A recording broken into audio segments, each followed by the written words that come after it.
that deals with nothingness, not in terms of nothing, but no thing. Can you see that? Our concept of nothing means that something is vacant. You know, there's nothing there. But the spiritual concept of nothing is no thing existed. And no thing exists until we bring it into existence. For example, this thing that we call a chair, at some point there was no thing. But when it became when we brought it into existence, it became a chair. Can you see that? So in our material world, if it's in your head, it's still in the other realm. It's still a thought. But once we bring it into the material world, it becomes a thing. Can you see that? Yes. So that's what I'm talking about. Now, when you talked about the blackness, Sheldon,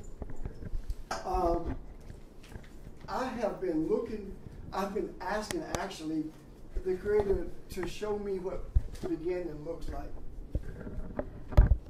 And I was sitting, one day I just stopped by Reading Face and said to read.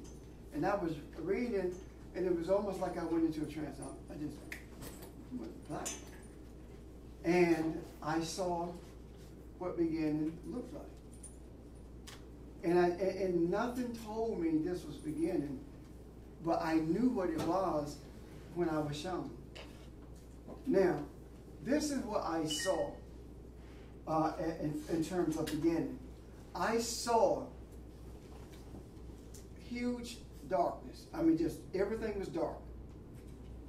And I saw a light like a pinpoint penetrate the center of the darkness.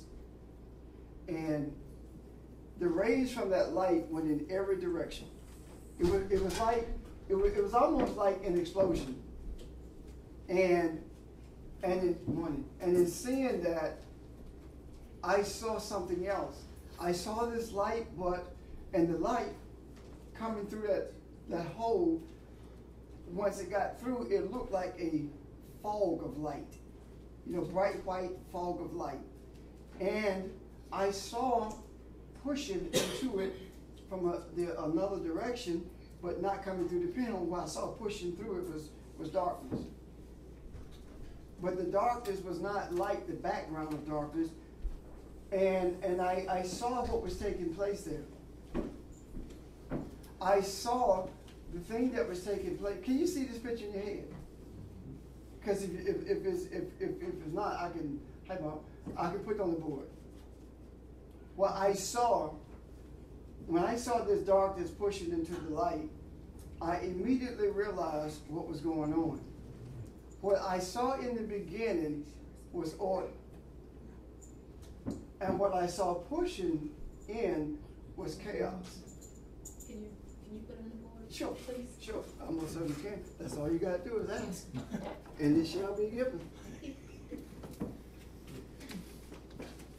I do this every time. But if we talk about this, we talking about beginning. I was shown, been asking what beginning looks like. And I saw it.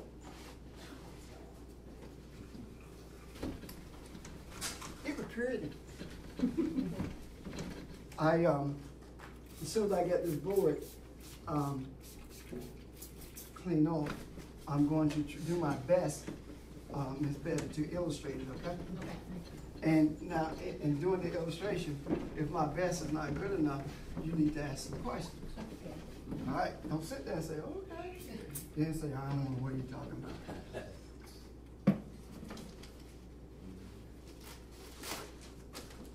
Because that's not going to help you or me at all.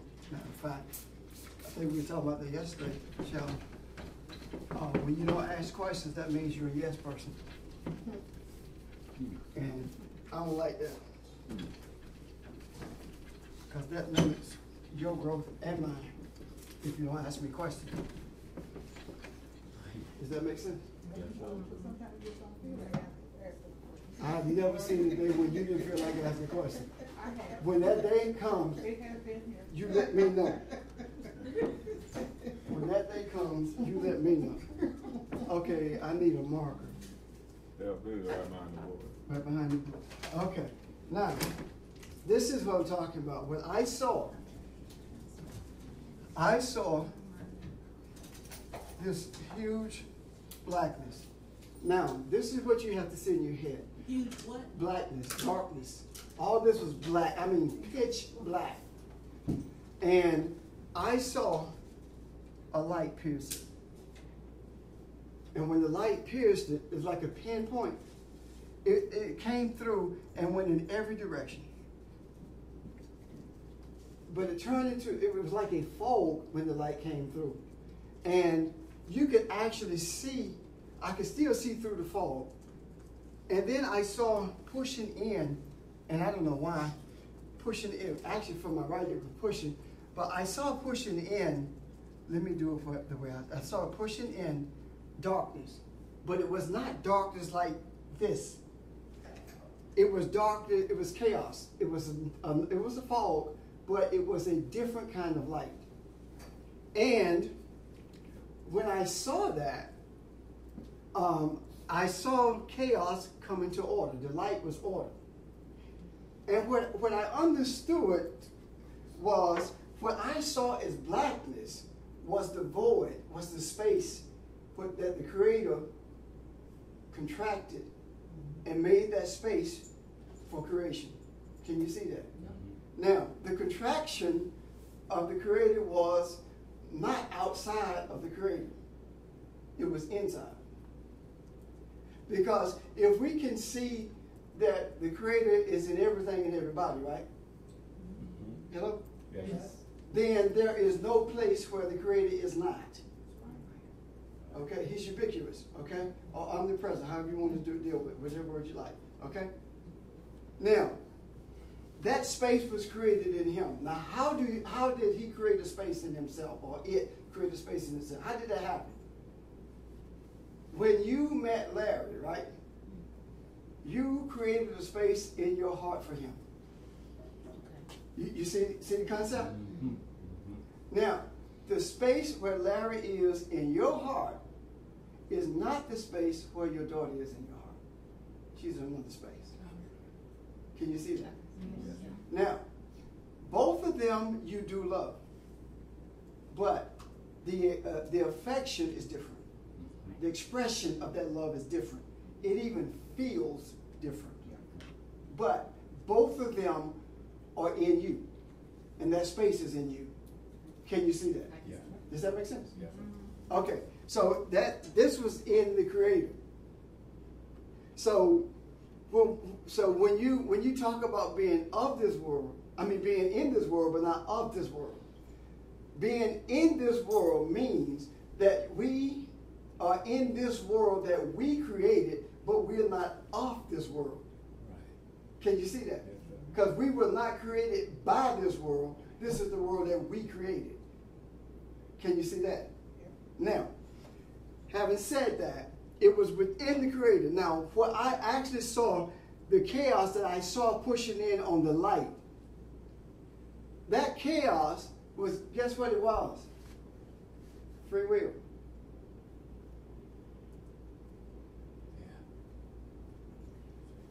The chaos was free. It was free will. It was evil. It was darkness. It was unrightness. However you want to term it, it was the entity that was created in order to give us a choice to live to create a world from the chaos, or to create a world from light. So you're saying at the same time that light pierced darkness, that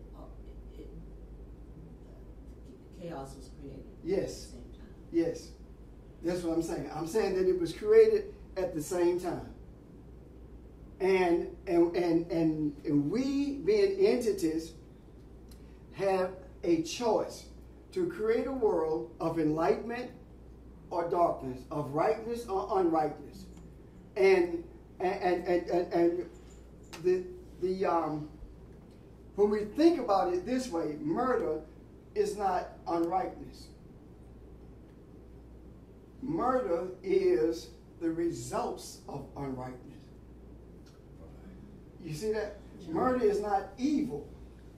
It is the result of evil. You see what I'm talking about? Because if the unrightness, if the darkness, if the chaos was not in the person, they would not have committed the murder. Can you see that? So that's the result of it. Robbery, rape, whatever you want to call it. It in itself is not the problem. That is an expression of the problem. If we keep trying to treat the expression of the problem, we don't ever get to the root of the issue. Can you see that? Yes, sir. So it's the same thing with alcoholism.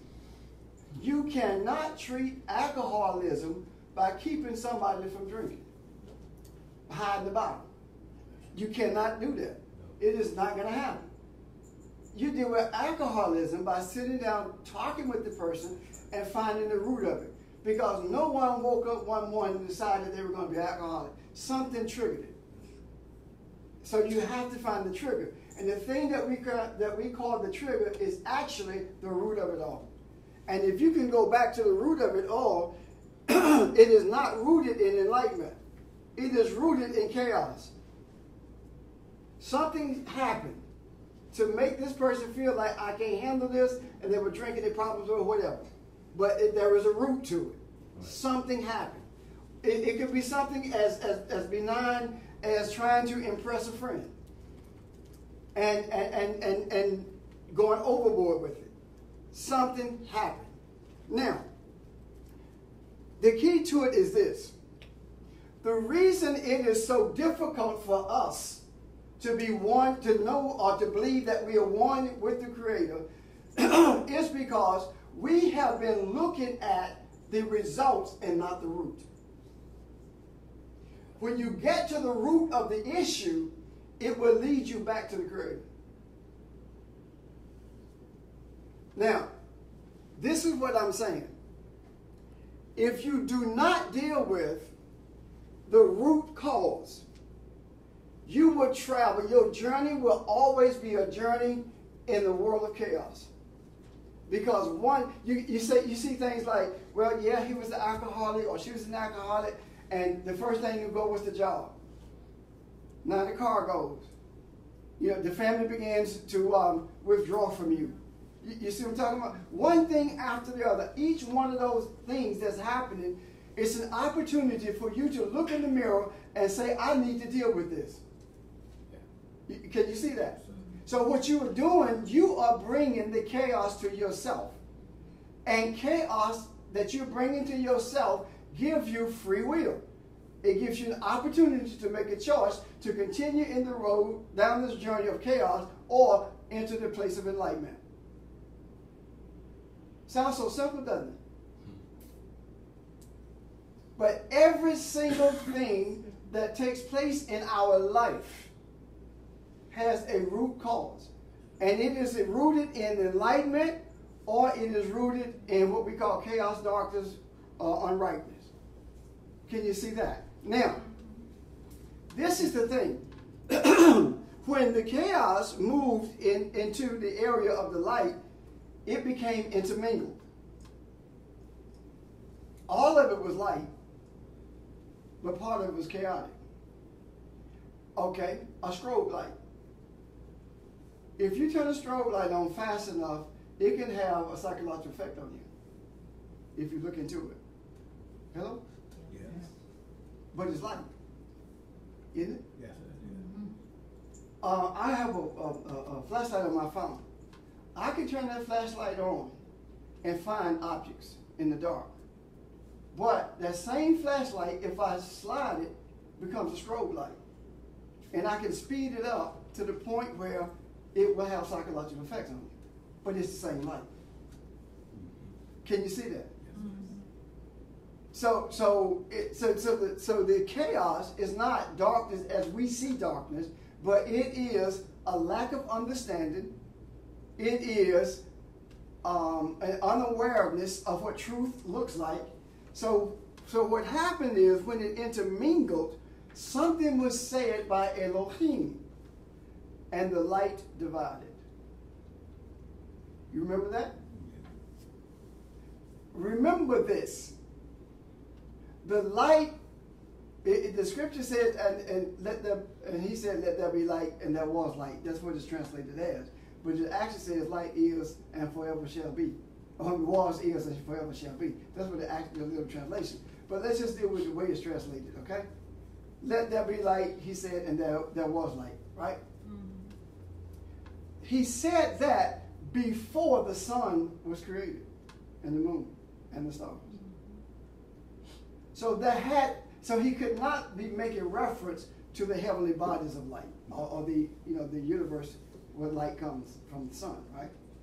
So what was he talking about? Enlightenment. Can you see that? Is it clearer, Ben? Mm-hmm. So when he said the light divided, then the unrightness divided, separated from the light. Now he did all of this enlightenment stuff before he created the entity in his image, in order to give you a choice. Now, when the entity called Adam, Carolyn. We've been told that we were here before the foundation of the world. So what did mankind have to do with the beginning of all things? Okay. We were, is, and ever shall be. Right. That's who we are. Why? Because of where we came from. Right. If the Creator created us, if we came out of the heart of beginning, then we have always been. Right. Example. You can go out there and cut a tree down and make a table or a door. It does not negate the fact that its origin was a seed that grew into a tree. Right. It does not negate that. The reality does not change as to its roots. So, the truth of the matter is, regardless of how we see ourselves, regardless of what we may believe, do, say, or think, we still have the same roots. And if we have the same roots, then we came from the heart or the mind or of the Creator. Which means that if we came from the heart or the mind of the Creator, if He always was, so are we. But He chose to give us the opportunity of free will. No different than the egg for Sean was always in you. Is there? The opportunity for you to give birth to him was always there. But it did not come until the right time. No matter what he does, I might need to say Johnny Crow. No matter what he does say, no matter what kind of expressions there are, he will always be yours. Right. Can you see that? Yeah. Now, if you can see yourself for purposes of example as the Creator and he being the created, you can't change that. And it does not matter how many children that he fathers down the road. Every one of them are still attached to you. Can you see that? Yeah. So when we go ahead, babe. So, in order for us to exist, coexist, or whatever it is that we do here, yeah, God had to create a place for us within Himself, and also create a place for us where we get to make our own choices. Yes, and the place He created is beginning. Right. Does that make sense? The place that He created, it was beginning, or is beginning. Beginning still exists. Right. How do I know that? It is impossible for anything that comes from life to die. Anything that comes from the Creator is eternal. Because the Creator is eternal. So, beginning is also eternal. That's why Jesus said to Nicodemus, when he said you must be born again, he was actually saying from the Aramaic translation of it, you must return to beginning. That's what he was saying. You must go back to beginning. And it's from the womb of beginning that all these things transpire prior to the creation of the entity that we call man in the image. All these had to transpire first. Can you see that? Now, the thing that brought man to the place of the material realm, or put him in a position to create the material realm, was when he was put in this trance. It say, and God caused a deep sleep, right? The Lord God caused a deep sleep to fall on Adam. That's what it said, right? Mm-hmm. When he was placed in the trance, it was not a trance like a hypnotic trance. It was a trance like a dream trance where you see things. The other night, while I was away, I saw a statement in front of me that was so awesome concerning something I'm getting ready to write or getting ready to suggest. I have suggested very strongly to somebody else write concerning homosexuality. And I tried to get up to write it. Because I sleep with a pad and a pen close to me. I could not get up for anything. So when I said I couldn't get up, so I resolved, okay, I'll remember it then. I still don't remember what it was. But during that stage of the trance, I saw it. So I shared that with Malika, and she said to me one night, she saw something that could be done by virtue of mixing some substances that would prevent women from having to have hysterectomies. But when she woke up, she couldn't remember what it was. How many times have people done that and woke up and did remember, and it ended up an awesome, what we call an invention, but really it's a creation? Can you see that? Now, when the entity, Adam, and if I say he, I mean entity, okay? I may slip up and say that. When the entity was put into the trance, the entity saw in minute detail not what he was created to be, but how he was created.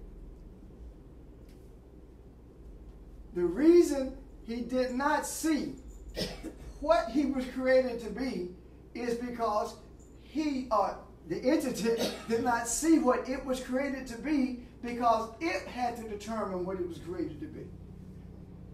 If it did not have the power to determine what it was created to be, then it would not have free will. So it saw how it was created. And when it saw how it was created, it saw the whole concept of femininity, the feminine thought, the feminine energy. It saw that it was not just one substance, that there were two substances that were combined to make it what it is. And when it saw that, that's when it began to see, or began to nurture a desire to have that entity separated from it. Just as the thoughts of light and the thoughts of chaos were intermingled, but they were yet separate. Just like the light divided, so did this entity called Adam have a desire to be divided. In other words, a line of demarcation between the masculine and the feminine. Can you see that? Now, once that happened, what did he say? This is bone of my bone and flesh of my flesh. For this cause shall a man leave his father and mother and cleave to his wife. That's how it's translated. It's actually Ish and Ibab.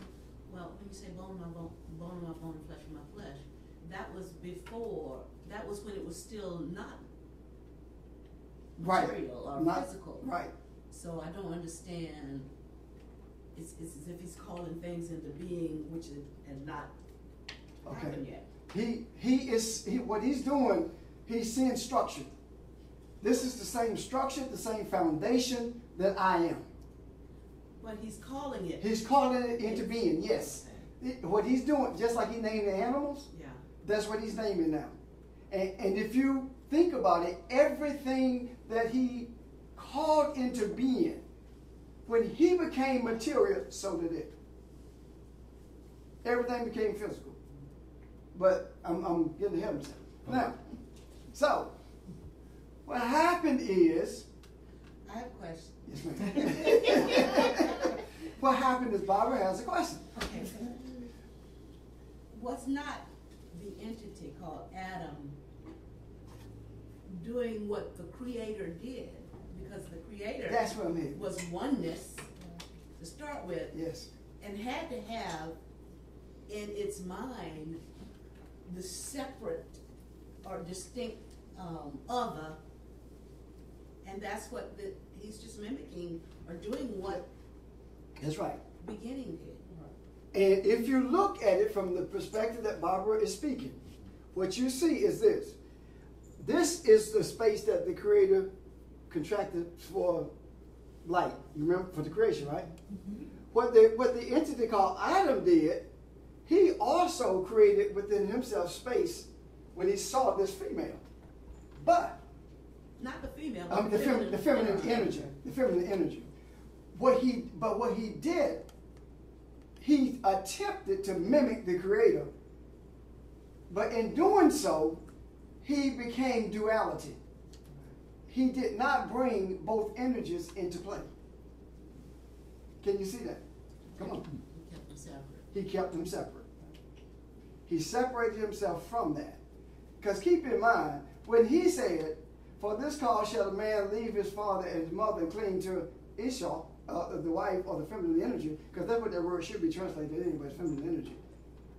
When he says that, who is his mother? You see what I'm talking about? Who is his mother? That is written for a reason.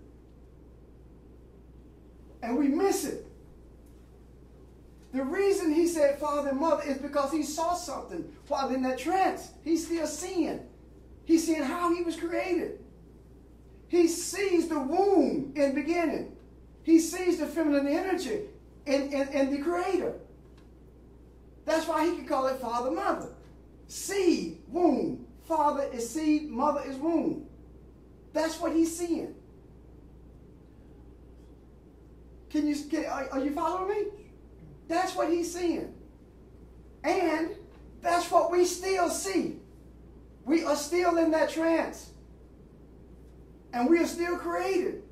But rather than our creating a pathway to the Creator, what we are actually doing is creating things to make us comfortable in this trance. We once slept on the ground and then figured out it's more comfortable on grass. Then figured out we need a mattress. I mean, think about it. If you really look at the body was not designed to sleep lying down. That's why you go to sleep in a recliner faster than you do on a bed.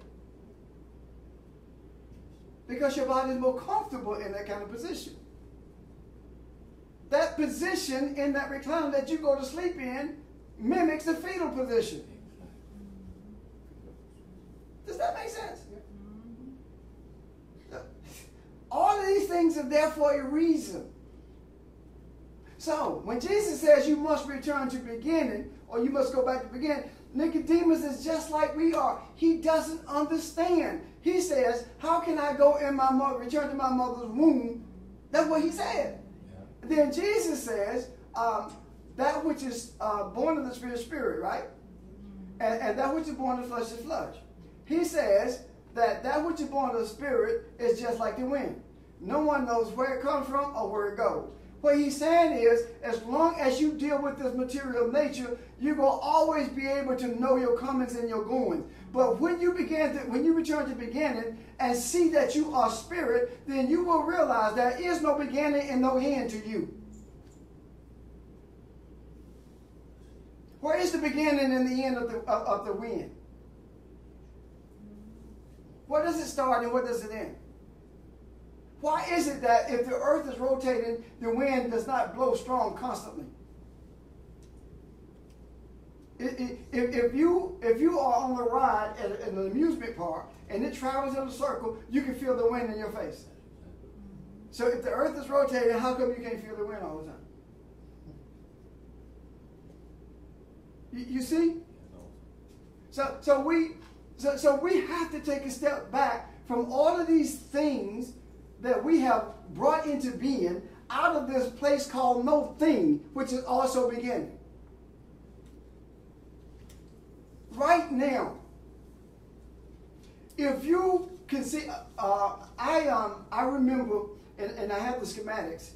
I saw. Let me start at the beginning of it. My friend and I were doing some work one day. Harold Fortrain did the math in the union. We were doing some work one day years ago, and we were using a skill saw. And he said, if we could figure out how to create a battery to power this saw, we'd never have to work again. And we couldn't figure out, but it wasn't long for somebody did. That stuck with me. And one night, I saw something called the barren nut. And I got up and I drew it. And then I began to design it the next day. That barren nut is here. It's nothing. It's no thing. You see what I'm talking about? It's a thought. It is no thing. Now, if that barren nut had been produced and put in your hand, it comes a thing. What's this? You see? But it has not been produced, so it is a no thing. Can you see that? So when we spiritually talk about nothingness, we are not talking about emptiness or the absence. Energy is always there. Everyone who understands the biological makeup of the body knows that without energy there is no metabolism. So energy, and if there is no metabolism and there is no heartbeat, there is no life. But it is energy that keeps your heart beating, right? Huh? Now hear what I said.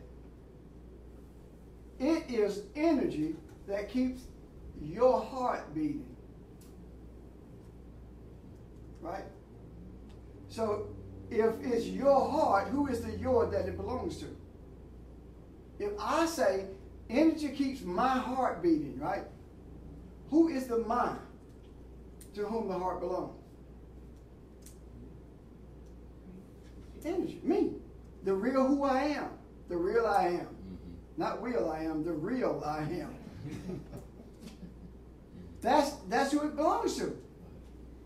So what happens? What am I saying to you? Because of all these things that have transpired from energy, we brought these physical bodies into being and we keep them alive. And we cling to these bodies so vehemently until we have created all of these machines to keep us breathing even though it's time for us to go. And isn't it a funny thing that usually it is the older generation of people who says, don't do that to me? Goodbye. Isn't that something? So, if we are, and we are, created from beginning, or the beginning, right? Then that means that there is a spiritual umbilical cord that still attaches us to the root of where we came from. And that is one of the reasons, no matter who you are, no matter where you go, you know right from wrong. You do not have to teach somebody that is wrong to murder somebody. Everybody know that. It doesn't matter what your culture is either. Does that make sense? It does not matter. We know that. We have that kind of insight, do we not? So, are there any questions? I had no idea what Sheldon had talked about, but that was a great segue into what I had seen. So let's go back now. When I started this on the board, it was to help you see it then. So now, are you seeing it clear enough? Yes. Okay. Why is it so important for you to see this in your head, mind, whatever? The reason it is so important for you to be able to visualize beginning is because you need to know who you are. If you don't understand where you came from, then you don't know who you are. So we need to know, and we do know how we were created, but we don't know for what we were created. We determine the what. The other thing it does, though, is it takes away that fear factor. It can take away that fear factor of this body dying. Because although we say there's a heaven somewhere and I'm going there, I don't want to die to get there. I mean, I don't want this body to die to get there. But this says this body doesn't mean anything. That it dies, but we don't. And it also says that we are already there. We just are not aware. We don't accept it. We are already there. I was talking to someone a few weeks ago, and then we were talking about life and death. And I said that for as long as I can remember, I have never been afraid of dying. And I don't know anything anybody I've been afraid of. And they said, that's crazy. And my response to that was, but I've never been afraid of anybody or anything because I've always felt either I would go win or I would go lose.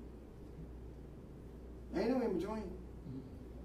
So if I'm dead and there is nothing after I die, it's okay. And if it is something, I'm still okay. But that was my thought pattern, But now that I see things differently, I understand it was greater than that. It was something inside of me that was telling me that because you don't know who you are, you're already dead. But when you begin to accept who you are, that's when you begin to live. You don't begin to breathe. You begin to realize you are breath.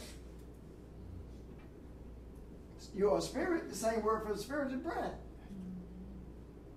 Does that make sense? Yes. When he said, when the Creator said, the scripture said, and the Creator breathed into his nostrils, and he became a living soul. Is that not what it said? What he says is that he joined his breath with the thoughts, with the emotions of this entity. And that's when he came alive. Now, keep in mind, his coming alive is different. There's more than one word in Hebrew and Aramaic for living alive or being alive. When it says that, if this entity was created before he breathed, right, in the face, right? If this entity was created, then the one who created it is life itself, so it had to be life also. So why did it say he breathed in the face, he became a living soul? It is at that point that he began to move towards seeing how he was created, what he made out of. Because if you follow it, it goes down to the creation. This man should not be alone. Then they name the animals, and then they bring in the thing about the woman thing. You see how that separation is there, Carol? So, what you're saying that in the very beginning, we chose to be physical rather than being totally spiritual. We chose the physicality of our bodies and our minds and this kind of stuff. Yes. It wasn't that God pushed it on us. He allowed us to choose, and this is what we chose. Yes. See, even when you start talking about the whole garden experience, the garden experience is nothing but the Creator telling us what's in us, who we are. There's knowledge of light and darkness. There's knowledge of rightness and unrightness. But but you're also made out of a substance of pure light, the tree of life. Can you see that? This entity, the chaos that was pushing in on the light, that's the knowledge of rightness and unrightness. That's where confusion comes. That's when you say, I hope I make the right decision. That's when you say, I'm halted between two opinions. I just don't know which way to go. Isn't it? When you began to see who you are, you begin to make decisions about whatever happens in your life. And the decisions you make are not the decisions that blame someone else for what you were experiencing. When that happens, the decision you make is a decision to understand what you need to do to resolve whatever circumstance has been brought to you. Because, again, this is not a trip. This is a journey. A trip is short-lived, but a journey is continuous. I can take a trip to D.C. on a plane, but if I walk, that's a journey.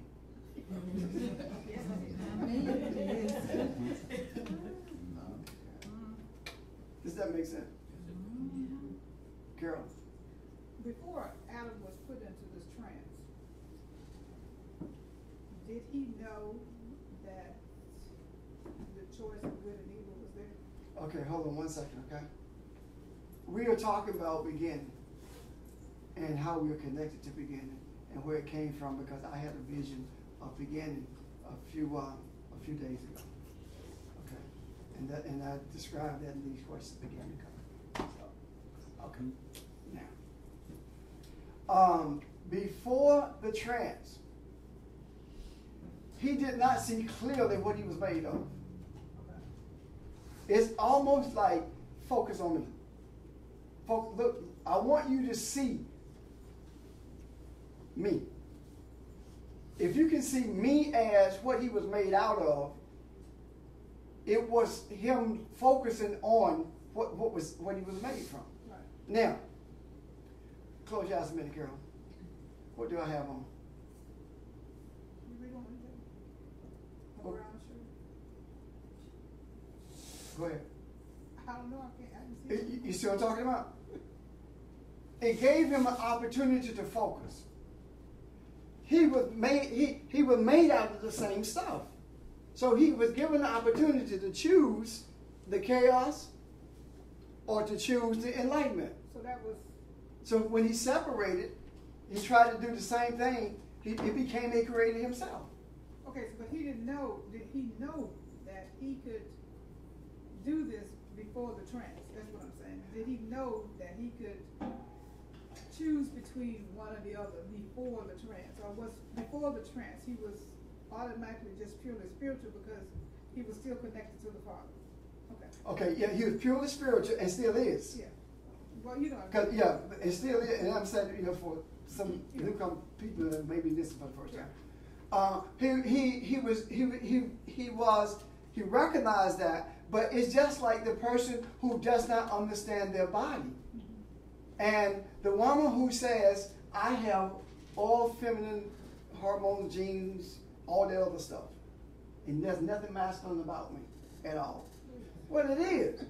You just don't know it. You know, you don't understand it. You see where I'm coming from? Look at this. He saw the masculine and feminine energy. He saw himself being separate from that, right? But he still saw seed and womb. Why? Because he said, for this cause shall Ish leave the masculine energy separate from the energy that created us and cleave to the energy, the feminine energy. Yeah. So that's what the line of demarcation came. Or at least started. Help me go out. I'm thinking. You did? Was your hand up? Oh, okay. Yeah. It's almost like a baby. A newborn baby initially sees itself as still part of the mother because the mother provides for its every need. It's only when it has space between hunger and the want for feeding that it begins to realize that I gotta do something. In order to elicit the response of getting something to eat. And so, but while it's in the womb, it doesn't quote unquote see that need or have that feeling of being separate in a sense. Yeah. So once it comes, the trance that we were in is a trance of decision. That's what we are. A trance of decision. We have to make a choice. Light or confusion. That's our choices. Religion has killed us. We're gonna be that way forever, you know, as long as. You don't have to. Yeah, but we always have to make decisions. When you make the decision for light, you will be there forever, but you don't have to be like this. That's what I'm saying. The way religion has killed us, let me finish this thought and I'll come to you back.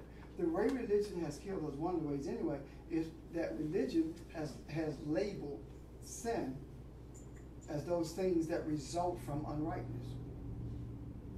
Can you see that? Murder sin, stealing sin, robbing sin. Yeah. You know, things that's the result of evilness or unrightness or darkness. That's not it in itself.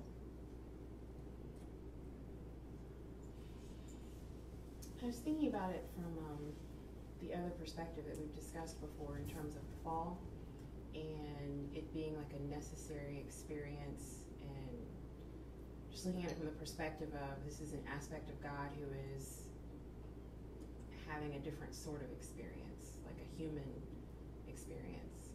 Exactly. There was something else I wanted to ask you about because we touched on it, but I wanted you to expand it.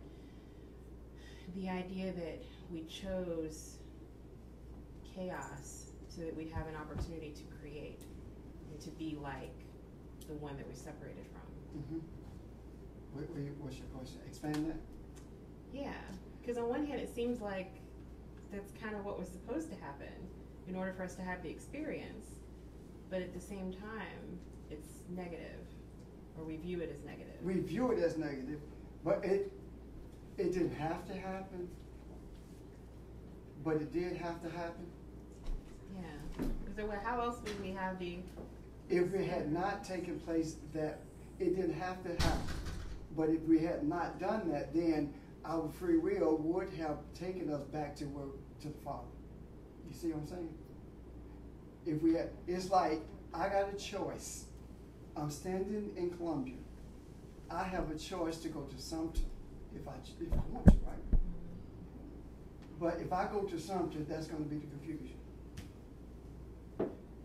But if I stay where I am, I'm going to be in this likeness. So I choose to go to Charleston. Go to Sumter. Now, what am I saying to you? We do it all the time. don't go to this club. You 16 years old. Where you going? To the club. Yeah. Don't let anybody else drive my car. You 16 years old. Yeah, you don't find out till you get grown. You get grown, but everybody in the world has driven. You know what I'm saying? So it's the same principle, you see? Well, what about what the Amish do? What age is it that they let them go out into the world? 16? Yeah. And some come back and some don't? Most come back though, right? What? Just exercising free will back then. Oh, okay. I'm not back. Go ahead, back. He's not either. Do we need to have a church meeting? Go ahead. I was talking about the Amish that Yeah. go out, and I think most of them go back, don't they? Yeah. Okay. Well, but see, what happens is that most of them realize that they're not prepared for what they see. And I'm glad, to the extent that they're not. And they're no different than kids who are sheltered.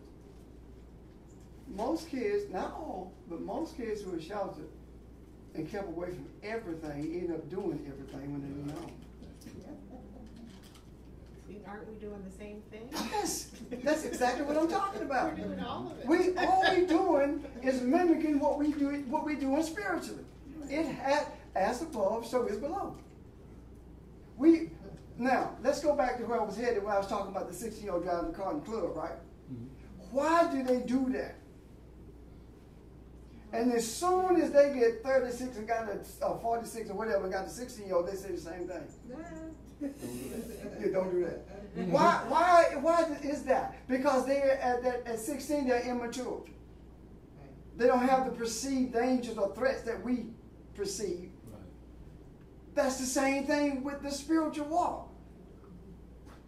We keep doing it because we don't realize the danger in clinging to this feminine energy as though it is separate from who we are. Does that make sense? Mm-hmm. Not realizing when we accept it for what it is, then we become whole. And at that point, when we become whole, we begin to see things differently. We've been talking about feminine energy, and I went back in my mind thinking about when we started talking about it. And the reason I did that is because I'm beginning to relate that and see that there was a feminine explosion in the Catholic Church when we began talking about this stuff. Yeah. Oh, yeah. A feminine explosion. And when they tried it before, the males were able to sequester it, but not now. You see what I'm saying? So, if the womb is gone, if the womb is rebellious, there's no birth. Right. Carolyn. Are you going to tie this in with when God said that He did not want them to eat from the trees of the garden? It's talking about the nourishment that we eat from every day.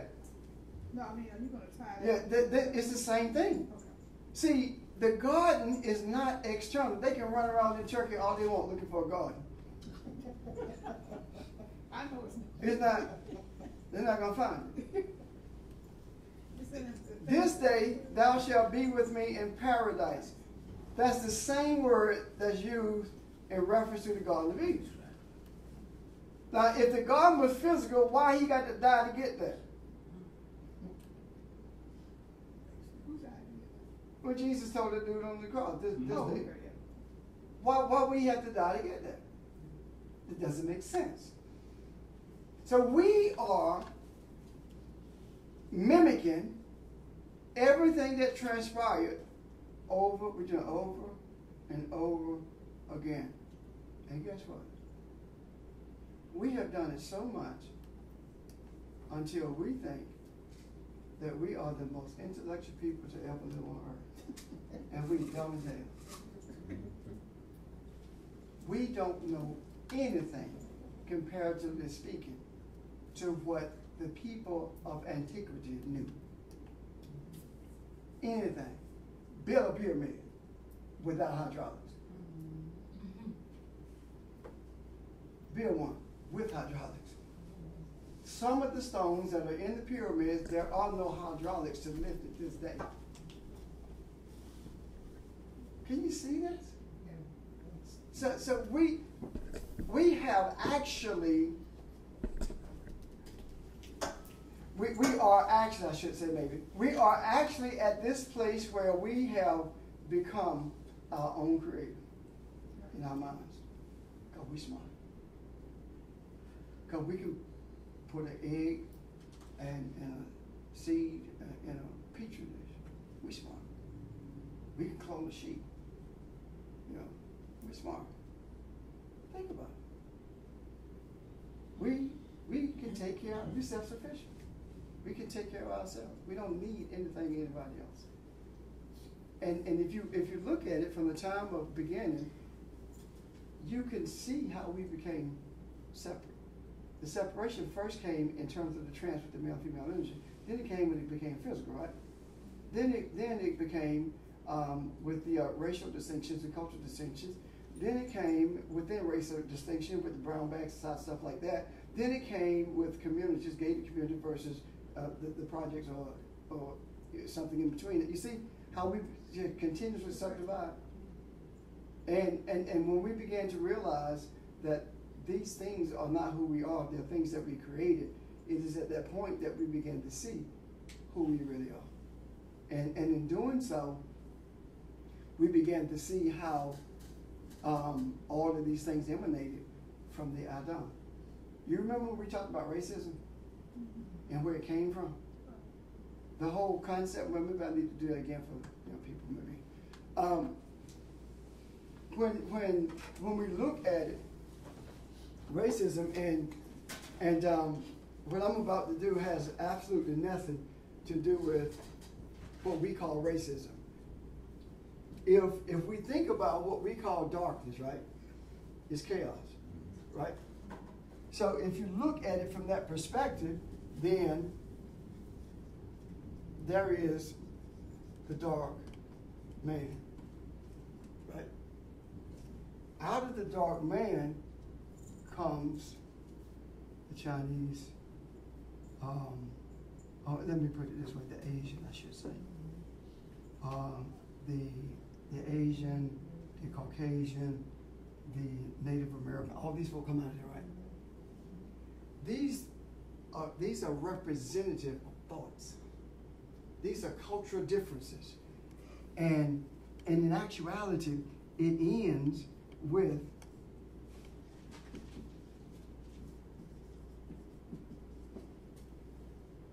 the white man. Why does it end with that? Because this is a spiritual truth. It has nothing to do with skin. It has everything to do with thought. It has everything to do with concepts. As we began to search for what we left, for this cause shall a man leave his father and mother, right? That's the creator, right?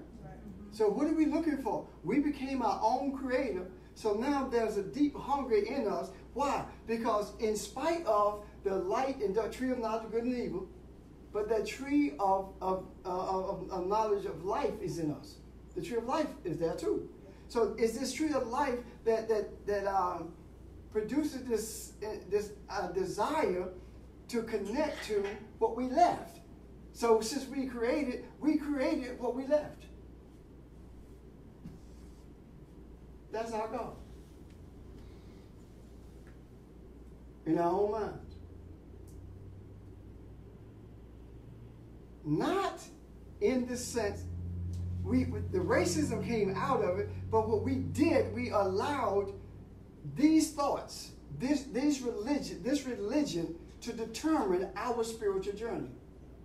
No matter what we say, I can stand and teach what's in the scriptures till I'm blue in the face, and one white dude can walk in that room and people will take his word for it. You know it's the truth. Now, and I know let me say this. I'm a Pan-Africanist. I was a Pan-Africanist nationalist. I don't want to hear about the nationalism, the Africanism, and Kemet and Egypt and all that BS. I don't want to hear that. I've been there. I know what it's about. I have paid my dues on the streets to be able to say what in the world I want to say. I do see it from a different perspective. And I see it, everything is being spiritual. Now, for the naysayers, if we did not elevate this group of people to the place of Godship, why is it that they rule the world? What kills me is when somebody say, I'm not going to work for a white man. Where you going to get your money? They print it. This is not about race.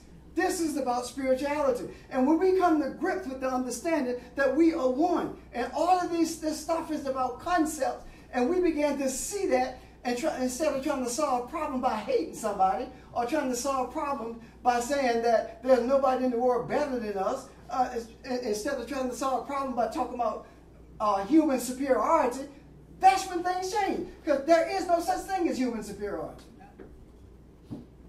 No such thing. Because if God created us all, and He did. And He did. And created us. Yes. So it's our thoughts that created these cultures and races, etc. And what happened? We got bogged down right here. And we still bogged down right here. We still bogged down right here. We got people right now who think that marching in the streets is going to change things. It didn't change it then, and you have more folk in the street than you ever had. And racism is more prominent now than ever before. It's more dangerous now than ever before. And it's rearing its head because it needs to be cut off. You do not cut it off by hating people, because this physical body is not who we are. The Bible says you will die as mere men. Does it not? What does that mean? We are human beings. We tag ourselves as human beings. We are spiritual entities who chose to be human. We are being human. And when we move beyond that and recognize who we are, because see, I've sat in groups where everybody talks about it is the man who came from the east who's God. And we don't like the white people because they enslaved us in Africa. But we are the smartest people on earth, and we're superior to them. If we're so superior, how come they enslaved us?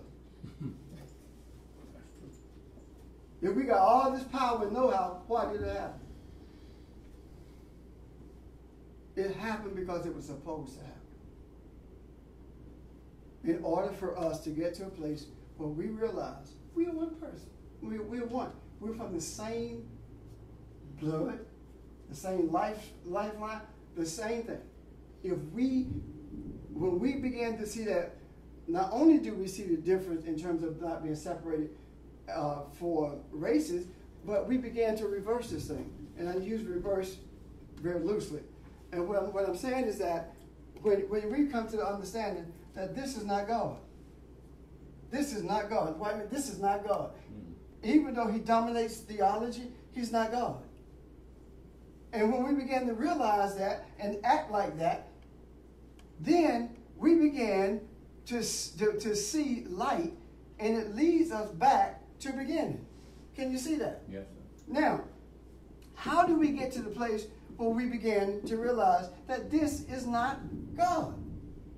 Okay, as long as we have the idea that things make us who we are, intellect makes us who we are, as long as we got that idea, then the one who controls the material world is the one who's going to control us. Yes.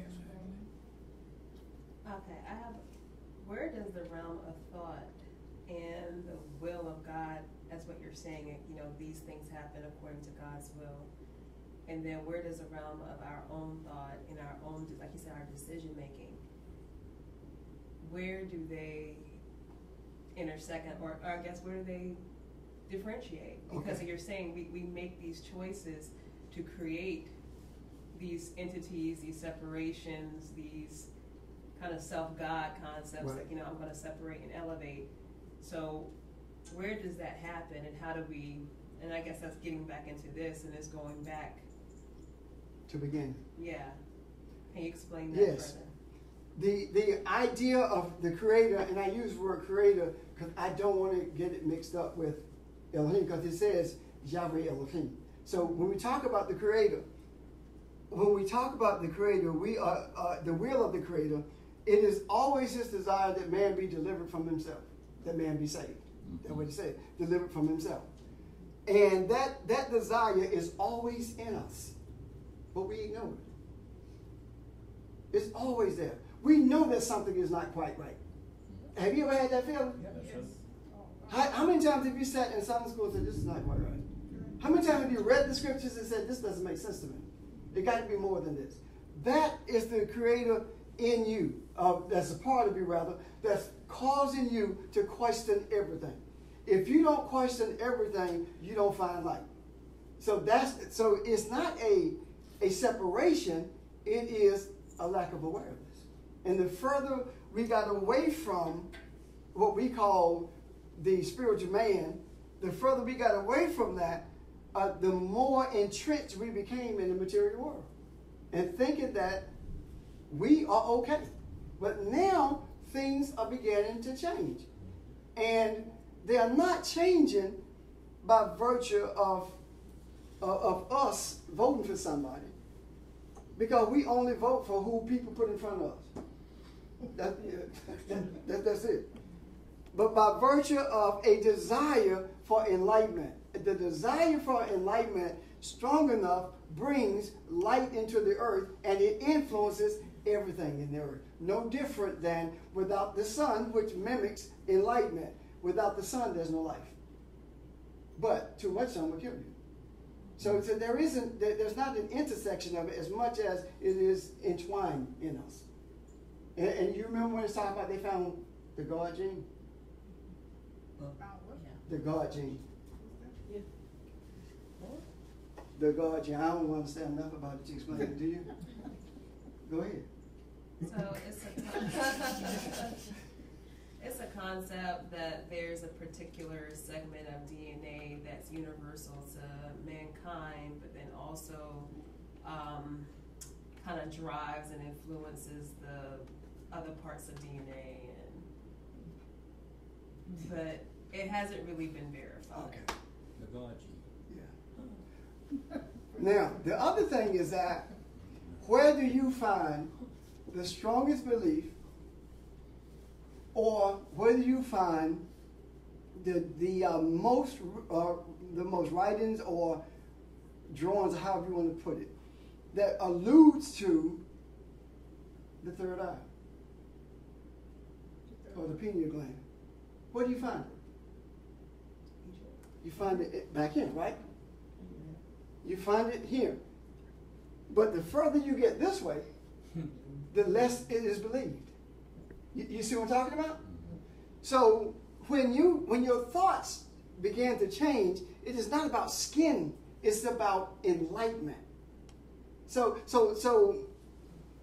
if that is the case, the further you get away from, then the further when you began to seek the enlightenment, now the third eye begins to open. Or you begin to become aware of it, and you begin to see things that you never saw. You begin to understand things that you never read. That's where it is. And who has to do that? This is not about race. It is about if all this stuff is rooted in confusion, then you have to get to the root of it in order to change it. You got to get to the root of it in order to make a difference. It was something else I was going to make reference to when I was talking about the third eye in terms of coming in. Oh, and even look at the language. When you go here to the origin, language is read from right to left, isn't it? But when you get here, it's left to right. Everything is turned around. And even the tones shift from being your whole torso to just being in your back of your throat and in your head. Everything. Yes. everything changes. So again, this is not about racism. This is not about African or Caucasian superiority. This is about mankind, period.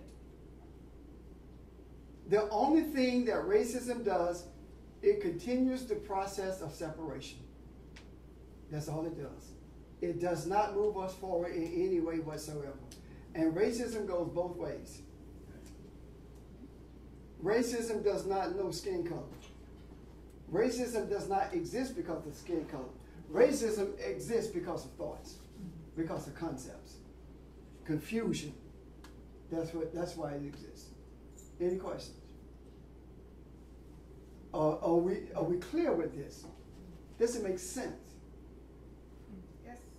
So we have to rise above it. It is no coincidence that this whole push against racism started with the dark-skinned slave person, ex-slave person. It's no accident that happened. When Moses was going through the wilderness, he got Jethro to be the eyes. Remember? It's just not about race. And if the Bible is spiritual, and it is, it tells you it's not about race. It's about as above, so is below.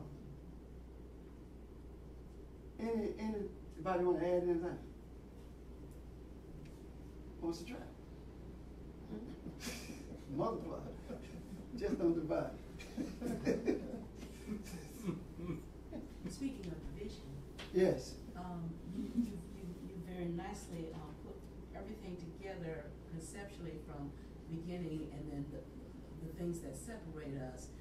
We talked a little bit about feminine energy versus, not and. I hear you. Masculine energy. But there may be folk that really don't know how that manifests today because they weren't a part of the earlier discussion of that. And so that piece of it, the feminine, we talked about it with Adam, separating out and not seeing that it's all one. But we need to talk about the manifestations of it today. The manifestation of it today in terms of the masculine energy is a male and the feminine energy is a female.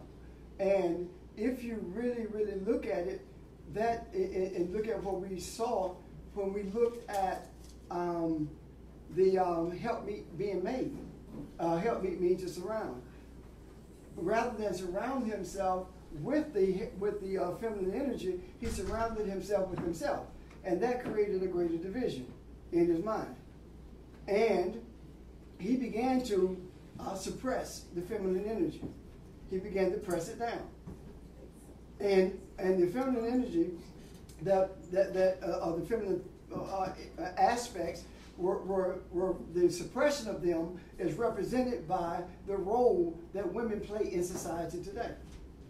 And if you look at it, think about it this way. Where is the greatest suppression of females? Right back here. You see? It's right here. And the further you come, the more they think they're not. They still are, but not as much. It's not as visible here as it is here in the beginning. You see what I'm talking about? So it started here with major suppression, and it manifested itself with burkas, and you can't drive a car, and you can't vote, and you can't do this, and it began to lighten some as it came in this direction. And it is no coincidence that the maximum was here and the minimum is here. Why is it here? The minimum is here, but the minimum here is the maximum, the most dangerous. Yes. This is the most dangerous. It's the most deceptive. The most deceptive. Because over there, you can see it. Yeah. So you can deal with it. But right here, it's hidden, right in plain sight. We call it glass ceiling. We call it disparity in pay. We call it domestic abuse. We call it all kinds of things. Listen to what happened in the House when they passed that bill that allowed domestic abuse. They took the money out the program for domestic abuse. I know. It didn't, of course, it didn't make it through the Senate. But you see what I'm talking about? This is the most dangerous. Now, the thing that's most dangerous is if I can keep you a slave if I convince you you're free. That's the same thing that happens with poor white people. They think that it's okay for Romney to do what he want to do because they think they're going to be them one day. Hey, dude, you're living in a house with holes in the roof. You 55 years old, no teeth in your mouth and no education. How do you think that's going to be you? Oh, if I had the education, no. Your cousin got the education. Your cousin's smart. But your cousin don't belong to the right group of folk. So that's not going to happen. What am I saying to you? You make people think that the oppressor is going to trade places with them or you're going to be able to join them. That's not going to happen. And this is not about black and white. It's about mankind. Think about it this way. But part of that master deception is founded in skin color because they haven't even gotten beyond that. And so I can relate to you because we have the same skin color. It has nothing to do with it. Right. And so it's one deception on top of the other that perpetuates that. So the new slave becomes the poor white person. Because they are the ones who perpetuate the system of bondage. You see what I'm talking about? What do we say? We listen at it manifesting in the natural. We want to vote for somebody who will take care of the needs of the people. Is that not what we say? That's right. And what are they saying? Well, we go vote for somebody who's going to keep y'all down. Well, you poorer than I am. But that's the manifestation of the deception. And it has to be seen. Guess where it comes from? The same thing that was used to manipulate us is used to manipulate them, the church. I never will forget. I was teaching in this church, and I was the only person of color in there. And they were, and somebody made the mistake of saying that, well, that's why I voted for George Bush. And I said, Bush ain't no Christian. He became a Christian because it was convenient. He's a Christian in lip service. And I went down the list, down the line of talking about, Christianity and all the other stuff. And I have never been the only person of color teaching that church no more. That was my last time. But the truth of the matter, if they didn't feel it was the truth, they wouldn't have mattered. The truth of the matter is that the same thing that was used to manipulate what we call us is being manipulated them. So what am I saying to you? The manipulation of mankind comes through religious concepts that grow out of confusion and breeds more confusion. That's where it comes from. If confusion get pregnant with confusion, it go have confusion. That's where it comes from. Any questions about that?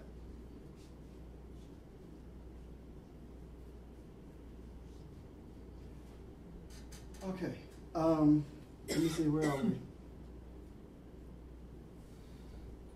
Is there anything else I need to amplify or touch?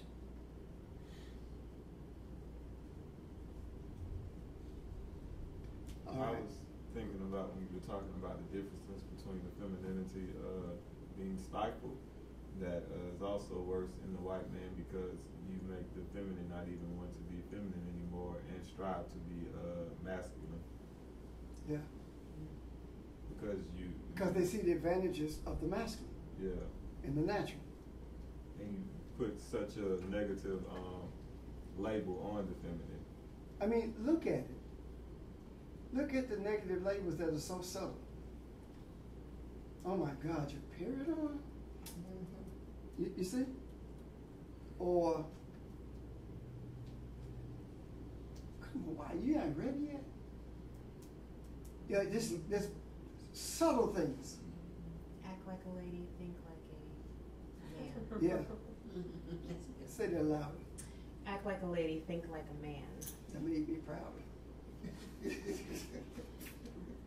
I mean, it's the things that appear to be little. You know, it's like if I want to go someplace and she goes with me, it doesn't matter how long I'm there, whether she wants to be there or not, she's there. But I can't spend any time if she want to go to the store or she want to do something, you know. That's what men do. That's subtle, but what it said that you just like a man. No, you're wrong. That's a subtle put down. Respect who she is and what she represents. And I'm saying that in the natural, but you understand where I'm coming from the spiritual.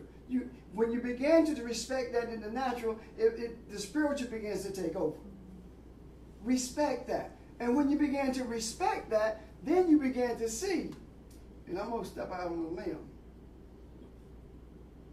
You begin to see that there are people who are together in the natural, but they are not married in the spiritual.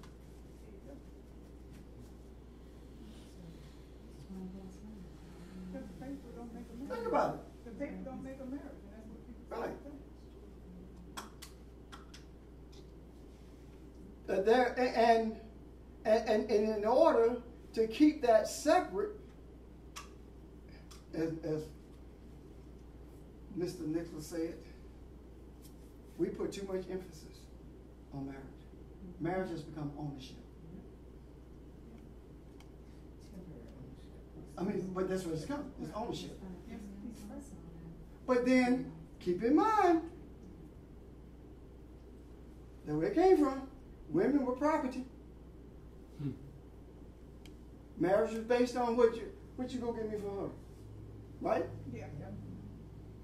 It's based on ownership. Keep in mind, that it has not been that long ago that women could not sign for a loan, especially in the South. I'm talking about the 70s. Yes. Women could not sign for a loan without their husband's signature. Huh? They better get their dad or their uncle. I mean, when I was in the military, people was not supposed to sign for a loan, but she did it. They allowed her to do it because the guy at the folk who owned the bank, he knew us, and notwithstanding the fact that she and their lineage, and he recognized that. But that's the only reason he did. And the obvious one too, couldn't vote, couldn't, all of that stuff. Yeah. Yeah, but back in the 70s, women's name wasn't even put on the thing for the house. Right. They bought a house, their name wasn't there. I remember because that happened when we bought our house. We See? bought our house in 77, so you know.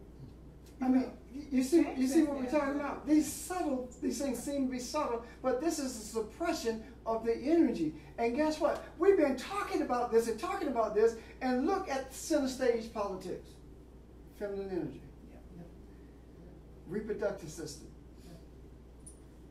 From the womb of beginning comes life. Okay.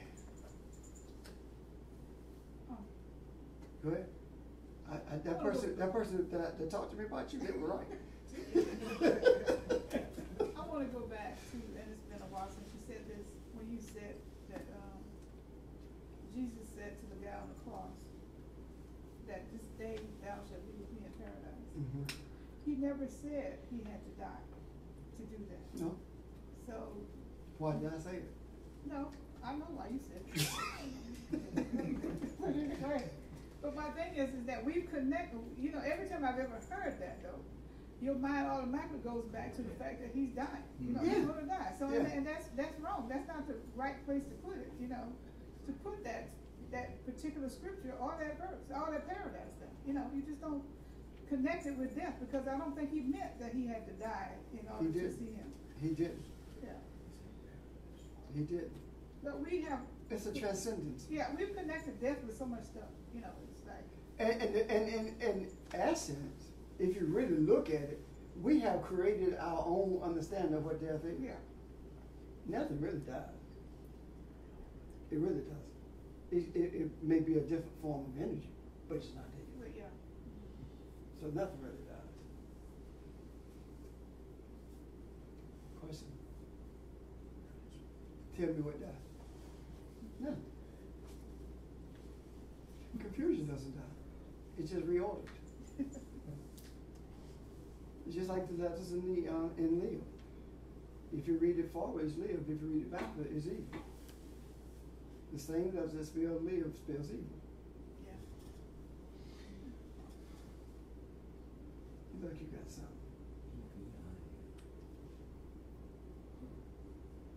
You. No. Okay, am I done?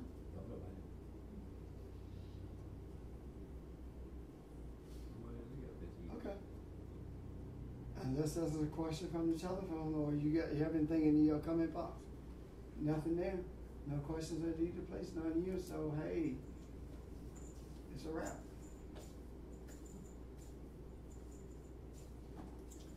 Never thought about what you said about the word live. Yeah. EPIL. Our telephone people and broadcast people,